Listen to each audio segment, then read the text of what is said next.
بسم اللہ الرحمن الرحیم۔ امت میں پیدا ہونے والے دینی انحطاط اور زوال اور فتنوں کا بیان۔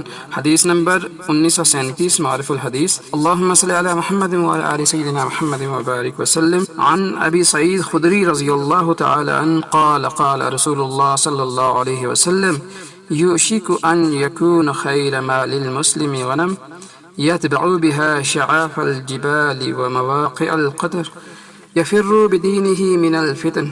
رواہ بخاری شریف۔ حضرت ابو سعید خدری رضی اللہ تعالیٰ عنہ سے روایت ہے کہ رسول اللہ صلی اللہ علیہ وسلم نے فرمایا کہ قریب ہے کہ ایسا زمانہ آئے گا ایک مسلمان کا اچھا مال بکریوں کا غلہ ہو جن کو لے کر وہ پہاڑیوں کی چوٹیوں اور بارش والی وادیوں کی تلاش کرے، اپنے دین کو فتنوں سے بچانے کے لیے بھاگ جائے۔ صحیح بخاری شریف۔ قرآن پاک میں بھی قیامت کو قریب ہی بتلایا گیا ہے۔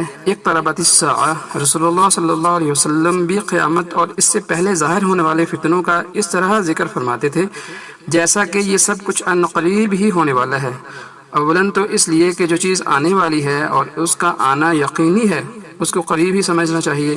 دوسرا، اس میں یہ بھی حکمت تھی کہ کوئی شخص اس کو بہت دور سمجھ کر مطمئن نہ ہو بیٹھے، اور اس لیے کہ جو کچھ کرنا چاہیے اس میں سستی نہ کرے۔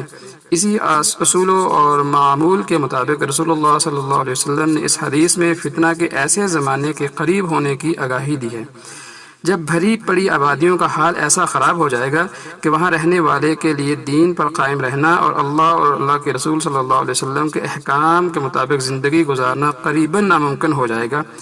آپ صلی اللہ علیہ وسلم نے قریب فرمایا، ایسے وقت میں وہ بندہ مومن بڑی خیریت میں ہوگا جس کے پاس چند بکریوں کا غلہ ہو اور وہ ان کو لے کر پہاڑیوں کی چوٹیوں پر یا ایسی وادیوں میں چلا جائے جہاں بارشیں ہوتی ہوں، بکریاں اللہ کے اگائے ہوئے سبزے سے اپنا پیٹ بھرے اور یہ بندہ ان بکریوں سے گزارا کرے اور اس طرح آبادیوں کے فتنوں سے محفوظ رہے گا۔